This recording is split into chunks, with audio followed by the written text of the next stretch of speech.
जब सुने के होई भोजपुरी गाना बस बजे के चाही गाना।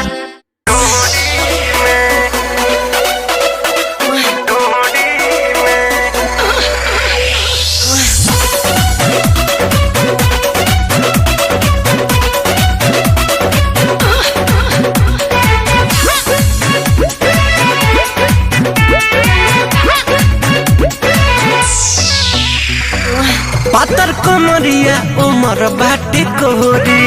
छल छल छल के बदन गोरी है गोरी आए हाय पातर कमरिया उमर बाटे कोहरी छल छल छल के बदन गोरी गोरी पारी लागता दुल्हंगा पटोरी में गोरी भोरी गोरी गोरी भोरी गोरी अंगूरी कटोरी में दिल करुआ के डाले कटोरी में गोरी भोरी गोरी अंगूरी कटोरी में दिल करुआ के डाले कटोरी में।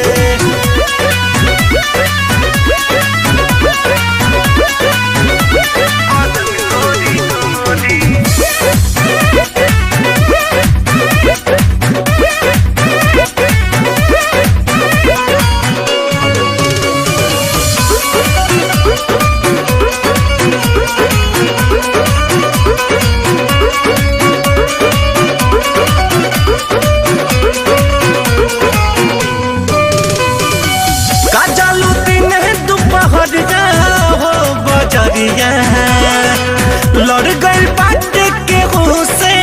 का नजरिया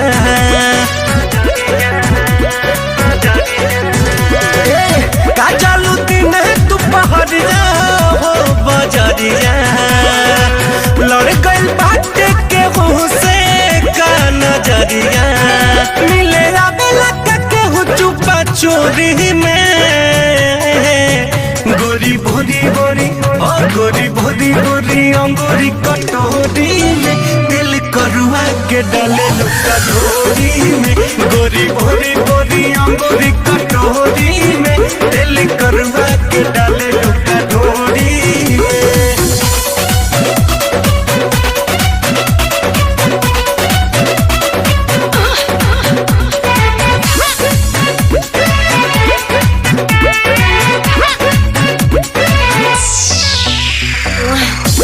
जे दोसरा के जहिबू पछतहिबू कोना में हमारा जे जहिबू मजा पैबू रजनी रंगीला फिर जहिबू पछतहिबू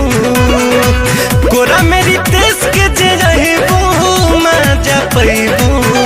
रख बानी के जवानिया के डोरी में गोरी भोरी गोरी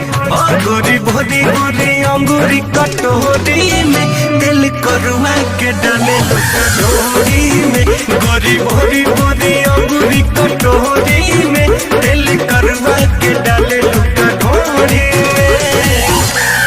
अब्बा जी होठ ना फाटी यही से करुआ तेल डालेनी।